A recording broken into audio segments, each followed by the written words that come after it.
काँग्रेस पक्षाच्या अनुसूचित जाती विभाग ठाणे जिल्हा ग्रामीण पदाधिकारी व कार्यकर्ते यांची आढावा बैठक नुकतीच अंबरनाथ येथील इंदिरा भवन या ठिकाणी पार पडली। यावेळी काँग्रेस पक्षाच्या अनुसूचित जाती विभागाचे नवनिर्वाचित प्रदेशाध्यक्ष अनिरुद्ध वनकर हे मार्गदर्शक म्हणून उपस्थित होते। ठाणे जिल्हा काँग्रेस ग्रामीण अनुसूचित जाती विभाग अध्यक्ष भरत कारंडे यांनी या बैठकीचं आयोजन केलं होतं। सध्या महाराष्ट्र राज्यात दलित आणि मुस्लिम समाजावर मोठ्या प्रमाणात अन्याय होत असल्यानं मागासवर्गीय समाजामध्ये मोठा असंतोष पसरला आहे। दलित समाजावरील वाढत्या दडपशाहीबाबत अनिरुद्ध वनकर यांनी चिंता व्यक्त केली आहे। आगामी काळात काँग्रेस पक्षाच्या माध्यमातून अनुसूचित जाती विभाग हा अधिक मजबूत करण्यासाठी आपण प्रयत्न करणार असल्याचं वनकर यांनी म्हटलंय।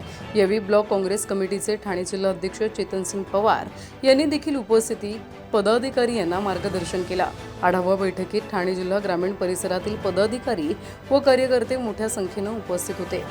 कल्याण येथे बौद्ध भूमीची तोडफोड करण्यात आली होती आणि त्याचा निषेध तुम्ही केला। डीसीपी सरांकडे तुम्ही खरं तर मागणी केली आहे, काय सांगाल यासंदर्भात?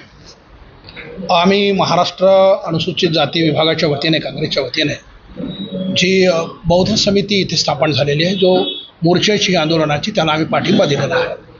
आणि आमच्यासोबत महाराष्ट्राच्या अनुसूचित जाती विभागाचे आमच्या कल्याण महानगरपालिकेचे जिल्हाध्यक्ष ॲडव्होकेट अजिंक्य साळवेजी आहेत आणि महाराष्ट्राचे अनेक नेते पण आहेत। आम्ही हे सांगितलं की एकतर हे शांततेत करा किंवा ज्या पद्धतीने भिक्खूंवरती जी ट्रीटमेंट झाली किंवा त्या पद्धतीने असा हमला झाला किंवा हल्ला झाला, हे जर अधिक पेटलं, अनेक लोकांना माहीत झालं, तर हा वर्ग जो आहे बौद्ध समाज किंवा बाबासाहेब आंबेडकरांचा हा सेपरेटली बौद्ध समाज आणि भंतींच्या विषय झालेले आहे, ही भावना जास्त पेटेल आणि तेव्हा तुम्ही याला तुमच्या पद्धतीने शांततेत करा, याला जास्त वाढवू देऊ नका, अशा आम्ही त्यांना सूचना दिलेल्या आहेत। आणि मग पत्रामध्ये मागण्या केल्यात की त्यांना ज्यांनी कोणी हमले केले किंवा हल्ला केला, वेगळ्या पद्धतीने ट्रीटमेंट दिली, त्यांना आपण ॲट्रॉसिटी ॲक्ट आहे किंवा अजून ते तितकं सौंदर्य त्याने निर्माण केलं, त्याला तुम्ही शांत करा, व्यवस्थित करा, करून द्या,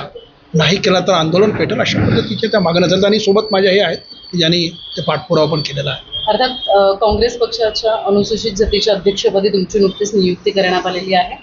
कशा पद्धतीने यापुढे या सगळ्या समाजासाठी तुमचं काम असणार आहे आणि आजच्या आढावा बैठकीमध्ये कोणते प्रामुख्याने? एक मोठं चॅलेंज आहे महाराष्ट्रामध्ये की गेल्या अनेक वर्षापासून भारतीय जनता पार्टीचं आणि अनेक वर्षापासून म्हणजे आता नुकत्याच आणि BJPचं राज्य असतानाही अनुसूचित जातीवरती रोज अन्याय होतो आहे। अन्यायामध्ये आपण उपवर्गीकरण, एक माणसांना तोडणे, जातीजातींना तोडणे, भाऊबंद एकत्रित असताना माणसं तोडण्याचं काम त्यांनी आतमधनं सुरू केलेलं आहे। न्यायप्रविष्ट न्याय त्यांना लवकर मिळत नाही। अनुसूचित जातीचा जो पैसा असतो तो दुसरीकडे वळवला जातो। अनुसूचित जातीच्या बार्टी जे आहे किंवा अजून ज्या सामाजिक न्याय विभाग आहेत, तिथे विशेष पद्धतीने मुलांना त्या सोयी सवलती नाहीत। आमचा टार्गेट सामाजिक न्याय विभागाचे ऑफिसेस असतील, बार्टी असेल, विभाग असेल आणि अनुसूचित जातीच्या संदर्भातल्या जी प्रश्न आहेत, रोजगार आहेत, योजना आहेत, त्यांना किती त्यांचे राईट्स आहेत ते देतात की नाही, या संदर्भात आमचा राज्यात लढा असेल। पण आम्ही 59 जाती एकत्र राहू आणि राहणार आहोत आणि पुढे आम्ही अनेक कार्यक्रम करणार आहोत। फुल्यांची जयंती करणार आहोत, बाबासाहेबांचे गुरु म्हणून 14 तळ्याचा सत्याग्रह करणार आहोत आणि अनेक कार्यक्रम आम्ही हाती घेतलेत माणसं जोडण्यासाठी। नगरपालिकेच्या निवडणुका पार पडल्या। अंबरनाथमधल्या अल्पसंख्याक बहुसंख्य मतदारांनी काँग्रेसच्या उमेदवारांना निवडून दिलं, मात्र नगरपालिकेत थेट त्यांनी भाजपमध्ये आता प्रवेश केला आहे। याकडे तुम्ही कसं बघता आणि पुढची वाटचाल अंबरनाथसाठी कशी असेल? हे आमच्या ग्रामीण जिल्ह्याचे अध्यक्ष आहेत, ठाणे जिल्हा ग्रामीण अध्यक्ष पवारसाहेब, त्या दोन शब्द बोलतील, कारण त्यांना जरा जास्त विषय माहिती आहे। मी जरा 1 महिना 10 दिवस झाला आणि पुन्हा ठाण्याचे ग्रामीणचे अध्यक्ष आहेत, त्यांच्याशी आपण जर हा विषय बोललात तर नेमकं ते प्रकरण तुमच्या हातात आहे। अंबरनाथचा जो विषय झालेला आहे हा मिसकम्युनिकेशनच्या माध्यमातून काही गोष्टी त्या ठिकाणी पुढे आलेल्या आहेत। त्यामुळे भविष्यामध्ये अशा कुठल्या गोष्टी होणार नाहीत की जेणेकरून आपण सांगितलं की मुस्लिम समाजांनी त्या ठिकाणी निवडून दिलं आणि ते थेट BJPमध्ये गेले। ठीक आहे, हा विषय थोडा चर्चेचा आहे, अजून ह्या विषयामध्ये चर्चा चालू आहे, सखोल त्या ठिकाणी अभ्यास आमचा त्या ठिकाणी चालू आहे की हे विषय कशामुळे झाले आणि त्याच्या मागची जी कारणं आहेत ती शोधून त्याच्यावर आम्ही आता रिझल्ट त्या ठिकाणी काढणार आहोत।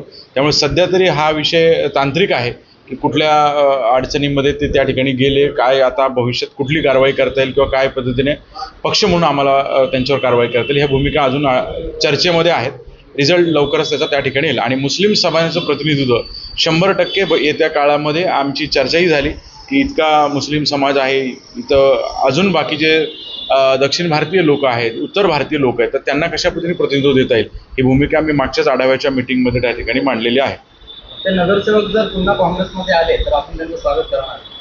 आता ही गोष्ट प्रदेशवर आमची अवलंबून आहे. आम्ही त्यांची चर्चा केली कारण की हा विषय तात्विक झालेला आहे. त्यात स्पॉन्टेनियस रिस्पॉन्स एकमेकाचे त्या ठिकाणी गेले आणि त्याच्यानंतर हा विषय पुढे गेला की पक्षांतराचा वगैरे विषय गेलाय.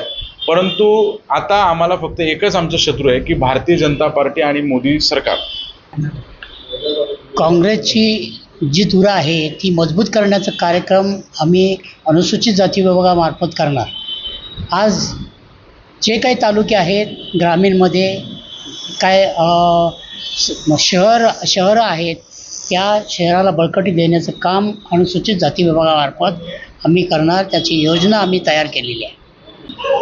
आज आमची महाराष्ट्र प्रदेशची महत्त्वाची मीटिंग झालेली आहे. त्या मीटिंगच्या माध्यमातून तुम्हाला सांगू इच्छितो आम्ही काँग्रेसच्या अनुसूचित विभागाच्या माध्यमातून भारतीय संविधानाची जी विचारधारा आहे आम्ही ती जास्तीत जास्त जनसमुदायासमोर या देशातील कष्टकरी, शेतकरी, महिला, विद्यार्थी यांना समजवण्याचा प्रयत्न करणारच आहोत व त्याच माध्यमातून ह्या सर्व यांचा विचार मतदानाच्या माध्यमातून काँग्रेसच्या प्रवाहात आणण्याचा आम्ही प्रयत्न करणार आहोत.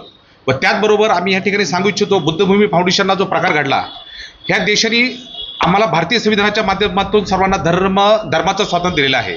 त्यामुळे प्रत्येकाला आपल्या धर्माची संस्कृती जपण्याचा अधिकार आहे. ज्याप्रमाणे हा भाजप एक विश्व धर्माची संस्कृती जपत आहे त्या माध्यमातून देखील आम्हाला देखील आमची बौद्ध संस्कृती जपण्याचा पूर्ण अधिकार आहे. त्यामुळे आमचे जे भंते पूजनीय आहेत ते भंत्यांचा आदर, सन्मान व आमची बौद्ध संस्कृती त्या बुद्धभूमी फाउंडेशनच्या माध्यमातून आम्ही पूर्णपणे जपण्याचा प्रयत्न करणार आहोत आणि त्यासाठी आम्ही पूर्ण लढा उभारू आणि वेळ प्रसंगी आम्ही त्या ठिकाणी आमरण उपोषण देखील करू असं आम्ही जाहीर करतो. जय भीम, जय संविधान. गुलाबराव खंदारे, नवनिर्वाचित सदस्य व कल्याण फौजदारी वकील संघटना. मित्रांनो, आज जो काही कल्याण वालधुनीच्या भूमीमध्ये जो काही प्रकार घडलेला आहे आपला तो फार निंदनीय आहे. जी काय आपली ही काय बुद्धभूमी फाउंडेशनची जी काही निर्मिती झालेली आहे ती फार मोठ्या कष्टातून झालेली आहे आणि सर्व आपले आदरणीय सर्व आदरणीय भिक्खू वर्गाने जी काय केलेली आहे ती मुद्दाम केलेली आहे. याच्यामध्ये सरकार सुद्धा दोषी आहे. याच्यामध्ये महाराष्ट्राचे मुख्यमंत्री असं सर्व मंत्रिमंडळ सुद्धा जबाबदार आहे असं मी फार निवेदनाने सांगतो. कारण काय याच्यामध्ये महाराष्ट्राचा सर्वच जे युती सरकार आहे त्याचं सुद्धा याच्यामध्ये पाठबळ आहे. कारण मी असं सांगतो की बुद्ध फाउंडेशनची जी भूमी आहे ही फार मोठी भूमी एकरामध्ये व्यापलेली आहे आणि ही त्यांना नको आहे. कारण हे जातीवादी सरकार हे मुद्दाम षडयंत्र रचून आमचं हानिकारक नुकसान करत आहे. म्हणून आम्ही मरेपर्यंत अस्मिता जपण्यासाठी प्रयत्न करू. सर्व वकील संघटना याच्यासाठी महाराष्ट्रातील तयार आहे आणि उभे आहोत.